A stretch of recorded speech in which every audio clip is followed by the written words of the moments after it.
It's okay. You're so okay. And like it's interesting like seeing your process and stuff. So I'm starting to have one. We'll see.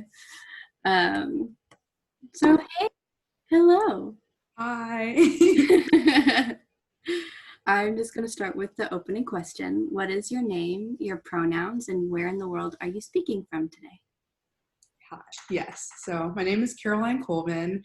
I use she and they pronouns. I'm from Washington, D.C. Mm-hmm. And what do you love to learn about and how have you learned it? I like to learn about sex and sexuality. So I initially started my journey when I took a job at Elite Daily as a sex and dating writer. And as I've interviewed sex therapists, gynecologists, sex workers, dating experts, all kinds of different professionals, that's how I've started to learn and get to know more about my craft. I love that. So I've started to get into a rhythm now where I ask the first two questions, and then I don't know if I said this in the email or not, but I'm allowing my guests to ask me anything. So Okay. I don't know if I said that or not to you, but I just wanted to let you think about it. If you have anything right now, you can ask me, or as we go through the questions, like I'll pause each time and like ask if you have any questions or follow-up questions. Okay. I do have a question, but I think it ties into one of my answers, so I'll like wait then to ask you. Yeah. Do you know which question? Because I edit these, so I'm going to cut this conversation out of them. But yeah. Let me look and see. Yeah. Who has been the most influential in shaping who you are? Okay. So, yeah. I'll wait. I'd like to prompt you again then. Wait, that is the next question though, right? Yeah. So I'll just ask you it. I'm a dork. Who has been the most influential in shaping who you are today? I would say as far as sex positivity goes, I really had to go it on my own initially because my parents were socially conservative and I grew up religious. So I went to Catholic school for a while. And then, yeah. So then after a while, I turned to the internet, tried to find resources and read there. And then I would say afterward, Nicki Minaj was very influential to me because she was like the first Black woman that really resonate with me as far as like reclaiming your sexuality, being confident in who you are, and being like, just because I'm a sexual being doesn't mean that I'm not smart, talented, a hardworking business person. Like you can be everything, and it doesn't negate all your other talents or attributes. So yeah. Yeah, I love that. So a question I have for you, kind of in the vein of like getting more comfortable with your sexuality. If this is the case for you, has growing up religious kind of contributed to like shame and stigmas? And then what advice would you have for people like trying to unlearn stigmas around sexuality? My God. Okay, so this is really interesting. So the quick answer is, of course. The really interesting answer is, so this ties in really well because I'm about to start the journey of writing a book, and I'm still trying to figure out what it looks like, but it's going to be a lot about my story. And one of the things that popped into my head today literally answers this really well that I want to include in the book because I feel like it's kind of the guiding lesson I want people to get out of it, which was really interesting to discover because I feel like a lot of my story is shaped by religion and womanhood. And so one of the key turning points in my story, both just as an individual person and it has to do with sex and stuff too. I had a string of abusive relationships, both physically and verbally. And the worst one, we dated for 9 months and then got into a big argument where he said, like, don't ever tell me you won't get engaged to me again. When he hadn't even asked me. It was a whole thing. Yeah. And so when that happened, I started therapy and a couple other things, but I started this thing called the Year Off Dating. And I didn't come up with this idea on my own. I originally found it in church. And this is where I'm kind of answering your question. So one thing that really frustrates me growing up as religious and really wrestling with my faith because of it is how much women are taught that their lives are for men, no matter what. Like all of the language. Like people could argue that it's not every church or whatever. But like the conversations about sexuality in religious institutions is always about the women being impure, or the women being no longer a virgin, or all of those things. And so there was this one sermon, and at first I really appreciated it because it was called Love, Sex, and Dating. It was a series, and it was pretty revolutionary at the time because they're talking about love, sex, and dating. But one of the key phrases that was repeated over and over and over is to become the person you're looking for is looking for. And again, at the time, I thought that was really revolutionary, right? Oh, like you're not looking for someone, you're trying to become the person you're looking for is looking for. But today I had the revelation that the thing that finally broke this cycle of abuse for me was realizing the person I was looking for, it was me. Yeah, hell yeah. And I think I really realized it today. I was like, the second I started becoming the person that I needed myself to be, all of a sudden it wasn't about romance. It wasn't about my romantic partner in the future. Like, I have a really healthy relationship now. But my book and my coaching and all of that is going to help women realize, like, break out of that social norm. Because again, I've had a lot of interesting conversations about women and families and kids and the ability to even like buy a house. Like, they have a lot of guilt and shame, like buying their own house if they don't have a family, or not being married with kids at a certain age and they're a bad person. Mm-hmm. Really pisses me off.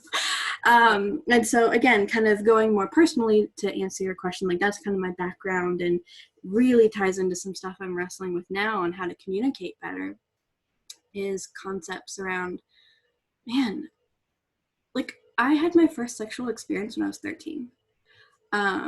It was in a church, in a youth group, in the dark, with another guy my age. And I also wrestled with my sexuality within religion. And so I went through this one course when I was dealing with depression and self-harm, which did help me with the self-harm. And I recognized at a young age that I had an addiction to relationship, which again, in my book, like I'll explain, like it's due to being bullied when I was younger and seeking that validation. Don't lose your train of thought. Sorry. Oh, I had a train of thought. I keep doing this in podcast interviews lately where I'm like, yeah, I'm passionate. And then I'm like, wait, blank slate. You're Sorry. talking about sexuality in your first sexual experience? Yes. So my first sexual experience was in a youth group. We're not even going to get into that. I don't normally tell people that, but that's what just came out right now. And then also, yes, I was in this program that helped me with self-harm, but it was the first time I said out loud I liked girls too. Mm-hmm. And I was really wrestling with that and wanting people to kind of walk alongside me in that journey, and being loving and curious. But actually I was told that it was a phase and I would grow out of it, and it was the devil that was tempting me, and we could go on and on and on and on and on. And so I want to go back to your original question to make sure I like answer it in full. I think you asked me something along the lines of growing up religious, did it contribute to like the guilt and shame around sexuality? Is that what you asked me? So totally. I think there's this weird identity crisis that women have who grew up religious, because anything around sexuality outside of marriage is wrong. And then I've also heard once people get married, the women still have guilt and shame around sex because that's the only way it's been talked about for years, since you were little. I could talk about this all day, but once I had that, ironic come to Jesus moment where I was just like, I'm done. I have tried Christianity and all of this stuff. And once I finally walked away, I started being able to heal my relationship with myself, and that includes my relationship with sexuality. So yeah, and I still have moments. It's a little weird to talk about, but it's the truth, and I'm okay. I still have frameworks from religion around things like marriage. And so my dad and I were talking the other day, and one of the questions he asked me, which I was not expecting, was, what's preventing you from just going to the courthouse and getting married? And like the real answer for me was that I can't have a wedding right now.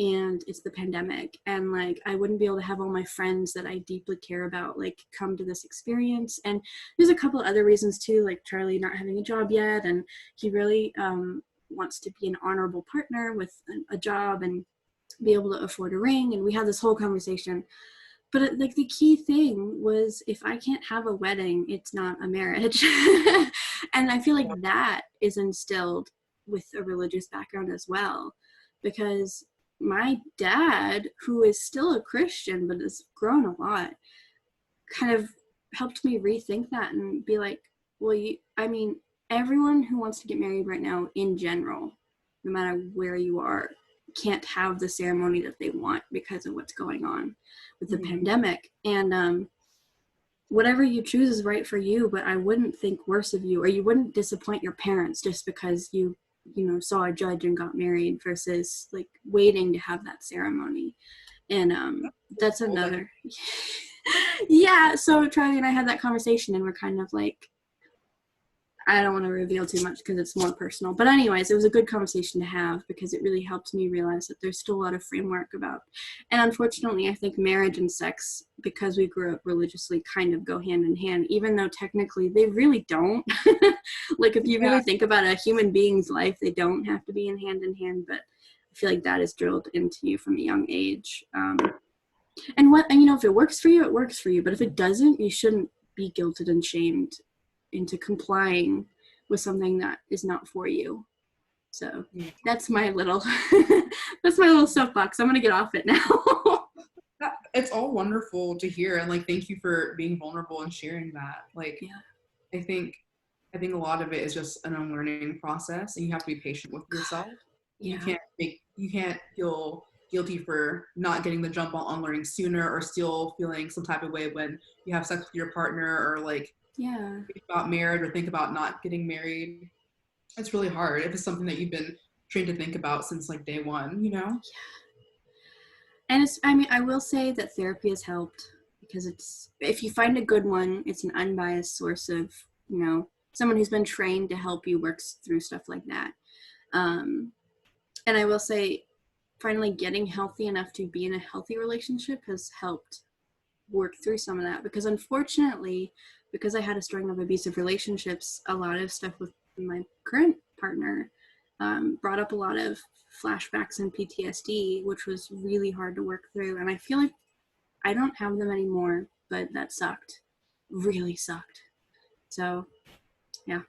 I think that's something, whether it's a familial relationship or a romantic one or a platonic one or even a sexual one, if you have past traumas, even if you're working on them, they'll come up. And like, if you have the right person there, then they'll be patient with you and help you work through it, even when it's hard. So I think that's really good that you have a good partner who's willing to stick it out with you. It's so important.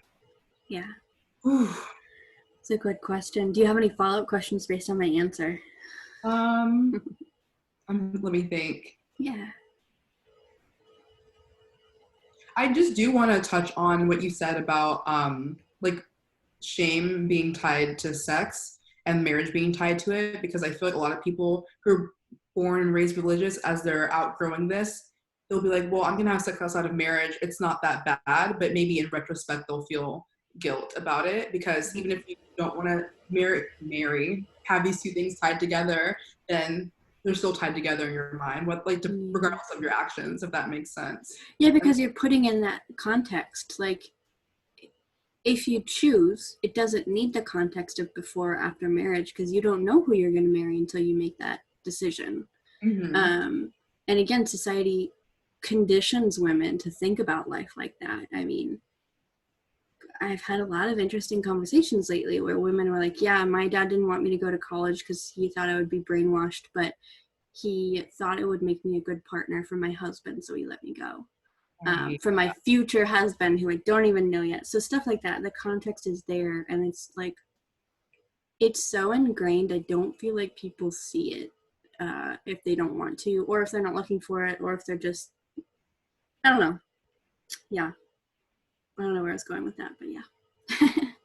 And it's hard too, because I feel like a lot of these conversations are very binary and heteronormative. So it's almost like the conversation, the language leaves no room for genderqueer people or just queer people in Yeah. general.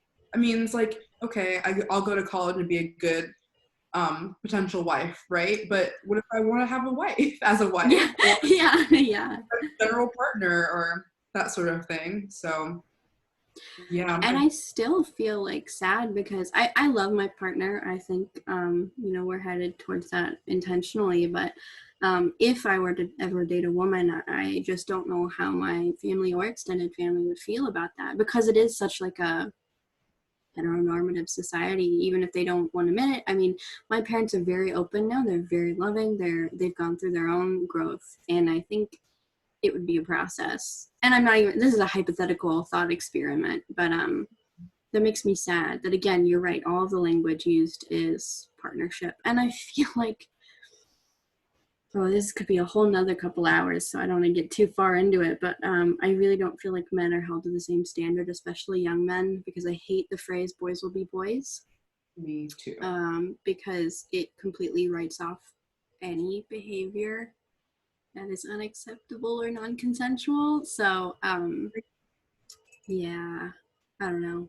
I don't know exactly where I wanted to go with that either. But again, it's a heteronormative thing that is really interesting.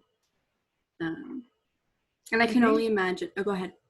I was gonna say, I think boys will be boys is especially bad in the context of marriage because I feel like infidelity with men is almost expected or Mm. encouraged in some cultures or contexts. And it's like, oh, well, it's like the wife's job, assuming it's a wife, right? The wife's job to stay there and stand by her man and hold her down and be a ride or die and pull up the slack and almost single parent, even though you have a partner, you Yeah, know? So, yeah. And I was just gonna say too, I can't even imagine what it's like to find that balance in a homosexual relationship or anything that's not heteronormative, because mhm. we're trained that to have these gender roles, right? And again, we could have a whole nother conversation about that, but yeah, I don't remember exactly what you asked me originally, but yeah, it's a whole thing to unravel, right? A whole set of taboo subjects. I think that's my new thing, by the way. Like, I finally realized the thing I'm really good at and I want to keep being good at is just doing the whole taboo conversations, because that's what we avoid, and that's why we're so separated as a society, and we're so scared of, I don't know, this proverbial Pandora's box, when really it's like the box is reality. So why are we not like living in it? Like, Yeah. it's not like this stuff doesn't exist. It's all around you. So, and not talking about it isn't gonna, I don't know what the point of not talking about it is, except to not be uncomfortable and not have to grow. I don't know. I could write a whole I book about that. same way. And I feel like a lot of my like new friendships I've made in the past year, I'm like, I want to talk about things that are taboo and stigmatized. I want to know who you are truly, not just small talk about the weather or pop culture, even though that stuff can be fun too. And I feel like I'm like queer, I'm gender queer, I'm black. Like I want to know up front how you feel about the hard subjects because it's like I don't, and this has happened to me before. I don't want to be like 3 or 4 years into a relationship and find out that you're not with the shits, you know? So No, I've had friendships like that where I just didn't think to have those conversations, and there was like a key thing that we didn't agree on, and I was like, it was so, to me, earth shattering. I was like, I don't think I could be friends with them anymore, and so I kind of let it drift apart. So yeah, totally. and I'm a crybaby Libra, so when I get to that point, I think I'm just more sad and disappointed than mad. Yeah, It's yeah. tough, but I'm happy that I'm being like really honest and upfront about taboo things with my friends because I feel like my relationships with them are like stronger off the bat, if that makes sense. Yeah, and I feel like that's what people crave, and yet they don't realize that the only way to get there is to be vulnerable, and the only way to do that is to have those difficult conversations. Mm-hmm. So I'm proud of everyone I know that's doing that, because it takes a lot of courage. And I know when I was younger, when I would do this kind of thing, I didn't have a whole lot of practice, and a lot of my experiences were bad. And so I would speak up and be curious and want to talk about these things. And people would set me straight on how the world really worked. So that was fun.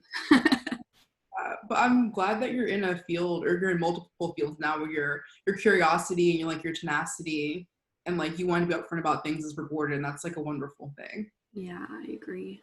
It's taken a long time to get here, but I'm excited because, well, I just, every day is a new adventure lately, and it's a lot of fun. Good, good, good, good. I Yeah. feel like it's nice that that's your existence in quarantine, especially. Like, I'm really Yeah. Yeah, I don't know what the crap happened this year because I know it's a bad year and I recognize that and I'm still struggling. But as many of my friends know, and I don't care who knows, I started antidepressants in January, and then this whole thing happened with the pandemic and the economic crisis and Black Lives Matter and all of these things that are like rocking our world. And Mhm. yet, I just feel like I'm really figuring out who I want to be outside of the social norms, because we don't have the social norms right now in general. Like those frameworks that we rely upon, like our job space and our friendship space and our celebratory space, was taken away from us, unfortunately. And I don't know, but it's a really interesting time to be. I don't want to take this too long, but I feel like a lot of the times I've been in a cocoon state is when I'm in a depressed state. And I feel like the pandemic has started this like cocoon state again for people. But I'm fortunate enough, like this is the first time I think I'm not depressed, but I am kind of keeping to myself for the most part, but still doing stuff like this podcast and just growing that muscle, I guess, of being myself and like in safe environments, versus like, my last job, I wanted to start practicing being myself, but I recognized it wasn't a safe environment, and that's why I left. And I think a lot of people who I worked with was really disappointed because I did good work, but I didn't feel safe. And I think I'm fortunate to have gotten to a place where I could do that. Yeah, Yeah. definitely. I feel like being able to be safe and feel good in your workspace is everything, which is why I'm happy that I feel like as a sexuality journalist, there's like very few things that are off limits. You know what I mean? So, and I feel so comfortable. I feel like my bosses hold space for me. I feel like they're always encouraging learning and openness, and like at the end of the day, like serving readers and making sure they get the sex ed they need and not feeling shame about anything. So, Yeah. yeah, I felt how important it is to have like a shame-free workplace through that. Yeah, and the thing is, once you have that, you never ever ever want to go back. Like I can't even imagine giving this up ever. Same, same. And I feel like even if I don't have this specific job, I would love to keep sex educating. I would love to pursue academics in this area. I would love to write books. I would love to make video content. I don't ever want to go back to a boring ass 9 to 5 that's like straight laced and Yeah. stepping on eggshells. I just don't want it. I don't. I Yeah. can't even imagine. Same. Well, we've kind of like slid into this like context of what have been the most impactful lessons that you've learned. Let's see. I would say kind of going back to the idea of like in my job serving readers and make sure they don't feel shame about anything. I feel like a lot of times people hear about sex positivity and they think it's being promiscuous or having as much sex as possible, and like those are the rules. That's the new wave of feminism. And I think people need to understand that it's having as much sex as you want, safely, consensually. But if you don't have sex, or if you have a low sex drive, like holding space for that too, or even if you're asexual and don't experience sexual attraction. So like it's been really interesting learning about different people's sexual desires and lack of desires, and understanding that you don't need to be shaming anyone for any of those things, as long as it's not hurting anyone, as long as people are comfortable with where they need to be, or comfortable going to therapy or working things out on their own. So I think that's been mind-blowing. It's been huge for me. Yeah. Let's see, do you have anything to say about that, or Do I have anything to say about that? I don't know. No, I love that though. I really appreciated how you talk about the whole spectrum too, because again, going back to those norms, I think it's important to hold space for everyone, and so even like being a marketing major, right? And just having these conversations over the last couple of months before any of this started, like how frustrating it is that there's not a lot of disability people in marketing photos that you can easily get. There's not a lot of ethnic variety in the stuff you can get. There's not a lot of LGBT representation in the stock photos. That was the main conversation with stock photos, and like just having the, or just, representation in advertising and all of that without the stereotypes coming into play. And so again, if we are a sex-driven community, or sex-driven, not community, like society, because look at all of our advertising. Yes, we are. I'm sure if you are asexual, you can feel like there's no place for you, because all of the advertising is geared towards people who have that kind of sex drive and heteronormative sex drive. So I just appreciated you bringing it up, because I feel like that's not something, like I have friends who are asexual, I have lots of them, but I don't think about it in that context of like even your job, because I would imagine it would be about sex, not about that spectrum. So I do appreciate you saying that. Yeah, definitely. I feel like the more people who listen to this and like think about that and do research, like hopefully it'll be normalized more and people won't feel some type of way or bad about themselves for experience sexual desire the way they're supposed to experience it. Yeah, I hate the word supposed to. Mm-hmm. Anyways, yeah, go ahead. Some more lessons I've learned, just consent is everything, and like ongoing enthusiastic consent's everything. And there are definitely ways to make consent sexy, but that's not mandatory for consent to be in place. Checking in before, during, after, I feel like we want to normalize that too. And yeah, for obvious reasons.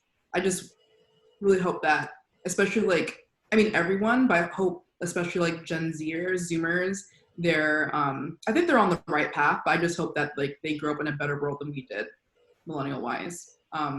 Yeah, in that regard. And it's funny because I know that we're having all these issues pop up. I know we had the Me Too movement, and like we're having these racial tensions and all of that. And I know that's not directly related to what you just said, but when it comes to the bigger picture of the younger generation coming into a healthier next generation, I think this is evidence that we're evolving. I know that it's uncomfortable. I know that it's really uncomfortable to shed light on these issues, but they've been happening for generations. And yet also one of the big things I saw is that, I'm so sorry, I'm bad with names and all that, but one of the people who marched with Martin Luther King also marched recently and said it's very encouraging to see how many, like basically the racial diversity of the protesters, and how it used to be an all black issue where they were the ones protesting, and now it's, I mean, everyone's like, enough is enough. And I just feel like that is one way, and you as a writer is one way of breaking down these issues and like paving a path of how we could be better. I feel like that's such a, not the word I need to use right there, but like just healthier, I guess, as a society. So I share that hope, but I think while it might feel very scary and dangerous right now, there is a lot of evidence that we're moving towards great change, and I'm very excited for that. Me too. I feel like the level of outrage from all sides is very encouraging. And I think something that isn't talked about enough is that like when there are movements for marginalized people, people with privilege also have to get on board, because otherwise other people from the dominant group won't listen. So Yeah. I feel like if majority of the US is going to be on the same page about like white supremacy and racism, hopefully everyone will get on the same page about other things and see why it's important and be open to learning. Yeah. And then my last lesson that I've learned is compulsory heterosexuality and compulsory monogamy are things that we have to chip away at. I mean, we talked a bit about compulsory heterosexuality before, but I feel like a lot of people could experience better I feel like a lot of people could experience better sex and dating lives if they explore non-monogamy, because I feel like maybe some people aren't meant to be with just one person in one way, but instead they stay with someone and they feel resentful, or they like end up cheating. And it's not to say any of those things are right, but it's understandable. If it would be more understandable if they took a look at themselves and were like, well, maybe monogamy isn't for me, and maybe I need to branch out. Similar to sexuality, you know, like maybe you could like who you're supposed to like or love who you're supposed to love, but maybe there are other things out there for you, and it's worth exploring it. And it's not that being heterosexual is bad or being monogamous is bad. It's just maybe it's not for everyone. We need to start thinking about that and not make people feel bad for that. Yeah. So.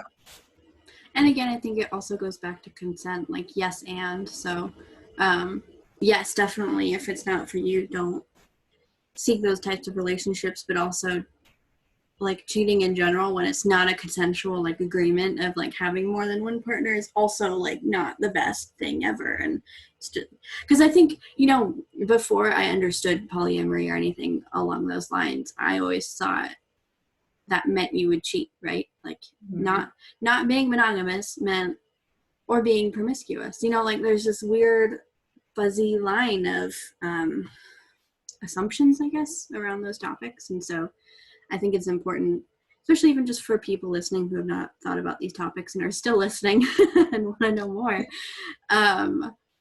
Yeah, it's not always this black and white, like if you're not monogamous, then you're cheating, or you know what I mean? Like, yeah. I know a lot of people refer to it as like ethical non-monogamy or consensual non-monogamy, to reiterate that, because yeah, if you don't talk to your partner or don't clue them in, then that's not good. You're not supposed to be doing that. Yeah. And I know I'm preaching to the choir. I'm just like, especially for people listening right now, I'm sure this is probably a subject a lot of people don't talk about. And so just reiterating stuff like that. Yeah, no, of course, of course. Yeah. But yeah, those have been really impactful for me. I feel like it's maybe all those things have made me be more like mindful and empathetic and open-minded. So Yeah. I'm glad I was able to take those lessons away. I have a few more questions, but I guess I want to keep checking in. Do you have any for me? I do have a fun question for you. Who are your celebrity crushes? And then do you feel like your celebrity crush type differs from like your real life type? Oh my God. So, okay, I actually have some new ones. And it's so funny because Charlie and I have a close enough relationship where we drool over hot girls. It's so fun. And so one of the new ones, I need to figure out her name really quick. Hold on. Maybe it'll tell me the main characters. Cast. Andy Allo? I don't know how to say her name correctly. Allo. Let me look. I'm gonna Andy. look her up. She is gorgeous. I'm investigating. Okay. I think I already told Jen about it too. I'm surprised. But yeah, Andy. Oh, she's really pretty. Oh, Yeah, she is gorgeous. And then what else? Hold on. I'm so bad with names. Of course, all my crushes are girls. I don't need any man crushes. I think on the flip side, having a woman who's a partner, I found that a lot of my celebrity crushes are men. So Interesting. Yeah, it's just that fantasy side, right? Ashley Johnson. I don't know if you know who that is. we investigate this too. Yeah. She is a voice actor for video games. She's also one of the cast of Critical Role, which is a D&D show on YouTube. One of my favorite self-care shows. She's so pretty. Yeah. So I think those are probably my two tops right now, but it kind of like rotates. Sure. I don't even know if there's no main, like, I can't, off the top of my head, no guys spring to mind. So, I know no men. Yeah. Well, okay, what's his name? Hold on. Actually, I do have two. I have two I can like say, yeah, okay. Sorry, it's like, let me pause and look up their name. That's so Um, played by, so Chris Pratt is pretty high up there, and John Krasinski. Yeah, he's really Yeah. cute, especially weirdly in A Quiet Place when he has like facial hair. I'm like, I'm about to shit myself, but this is great to watch. Yeah. So there you go. Two women, two men. There you go. There's my pansexual side. Yeah, no, 1,000%. I want to fight Chris Pratt 'cause I feel like he said some questionable things, Oh but no, I don't know that. Okay. we'll discuss later. Okay. But, I feel like, yeah, he is kind of cute. Like him when he like didn't he get like ripped for like one of the new Guardians of the Galaxy, I'm pretty Yeah. sure. Yeah. Mm-hmm. Like that one. Like that version of him, yeah. No. Yeah, definitely. They're making him wear leather pants and shit. Like, I see you, Natalie. We're on the same wavelength. What about you? I would say for women, probably Solange Knowles. You know Solange? She's Beyonce's sister. She's like a kind of like neo R&B singer. So I would say Solange.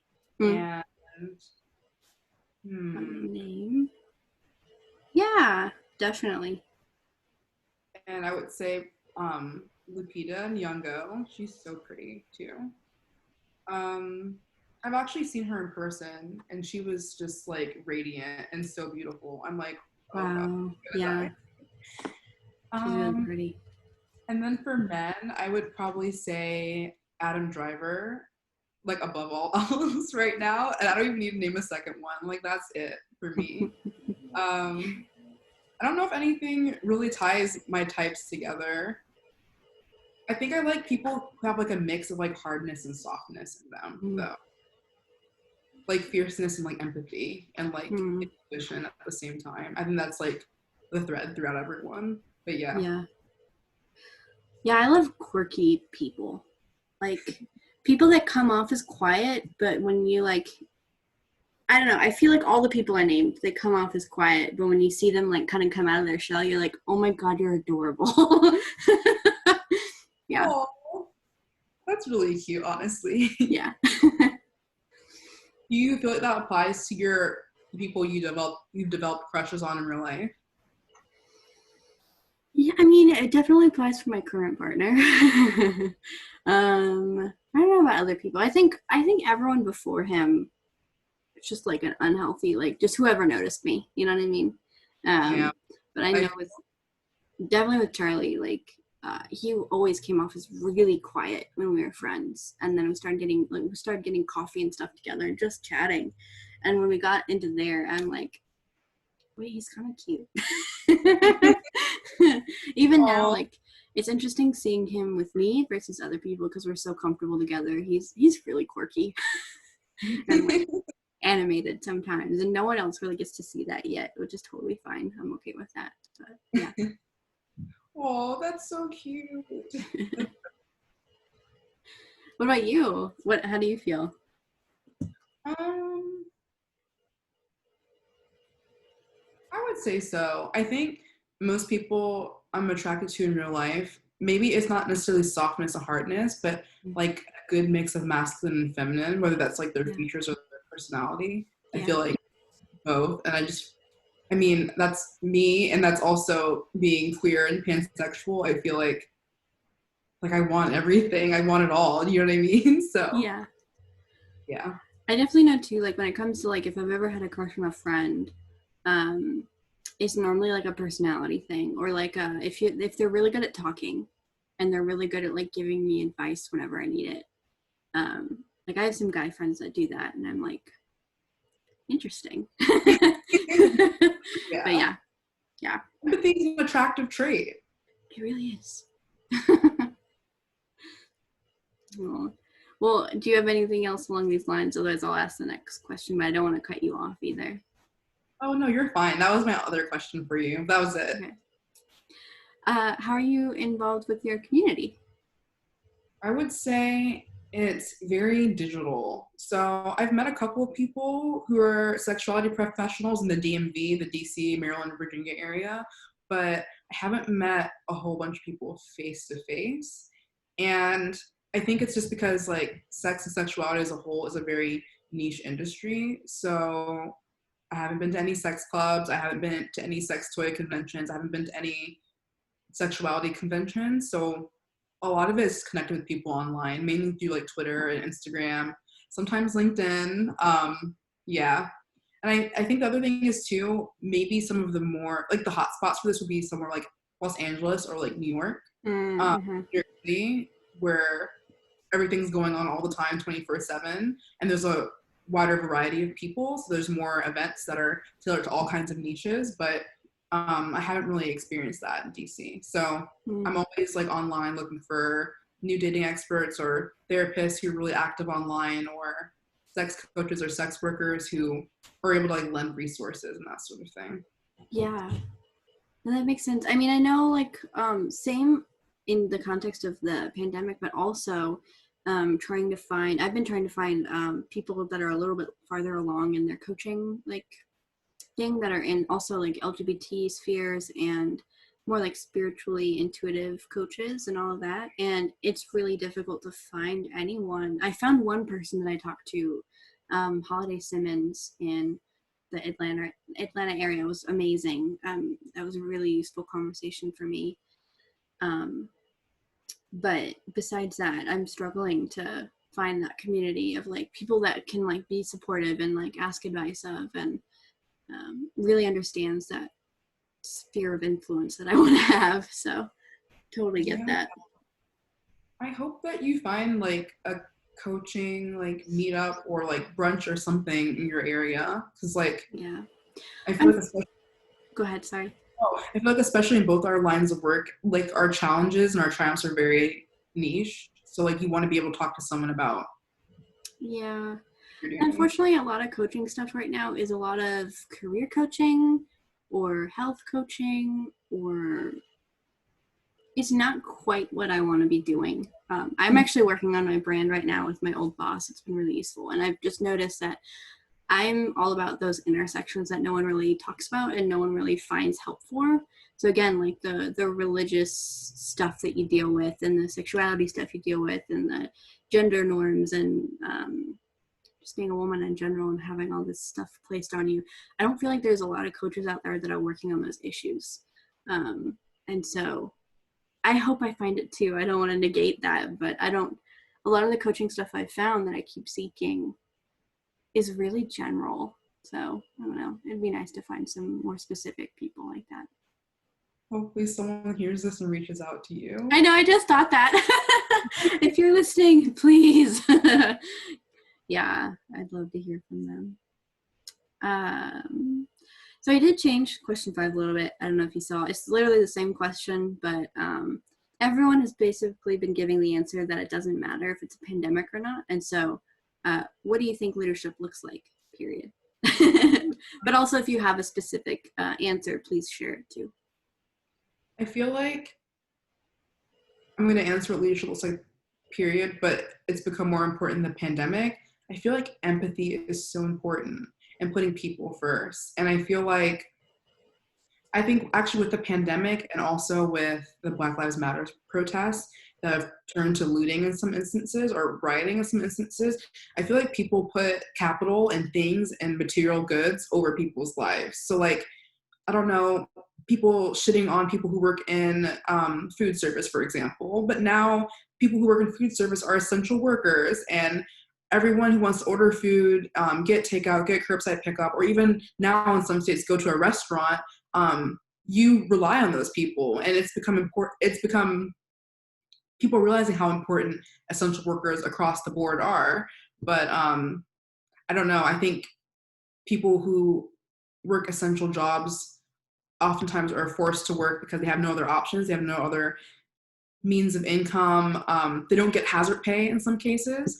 And I feel like all those things, like the grind of capitalism, shows that like we value things and services and goods and money to be made and money to be spent over people. And I feel like the same with rioting, whether that's from protesters or cops themselves or people who just want to cause chaos. Like people are like, well, they need to stop because they're looting Target and this and that and the other. And it's like, Target has insurance, they'll be fine. Like what matters is the people. What matters is like why they're doing what they're doing, how they're feeling like everything's been taken from them for decades and centuries. Like, and I feel like all those counter arguments value goods, inventory, stock over people. So I feel like if we put people first, none of this shit would have happened in the first place, to be honest. Like, yeah. That's a mood right there. Yeah. Treating people like people, championing human rights, expanding what human rights looks like to you. I feel like yeah, that's what makes a good leader, 1,000%. Yeah. Well, I do have the last question. However, before I ask that wrap-up question, is there any other comments or questions that you have? No, but this has been a really lovely chat. I'm so happy you asked me to be on your podcast. Yeah, I really enjoyed it too. So I do want to say before I ask you this question, I'm going to edit this out. One of the hopes for this podcast, with everyone sharing their contact information, is for people who listen to reach out and continue a conversation. And that started happening recently. And so with my first podcast, someone in the Atlanta area found my blog and everything, really resonated with it, found the podcast. And then when she listened to the first episode, she reached out to that guest and they had a Zoom call that was like 2 hours long. And like, they're like really close now. And then she reached out to me and she's like, I discovered you like online. Can we just chat? I think you're really awesome. And so, yeah, I'm excited. So if anyone has any sex ed stuff, they might come a knockin'. So that'd be so cool. I'm always happy to meet new people, fresh people, different people, all of it. Yeah. So on that note, how can people connect with you to learn more?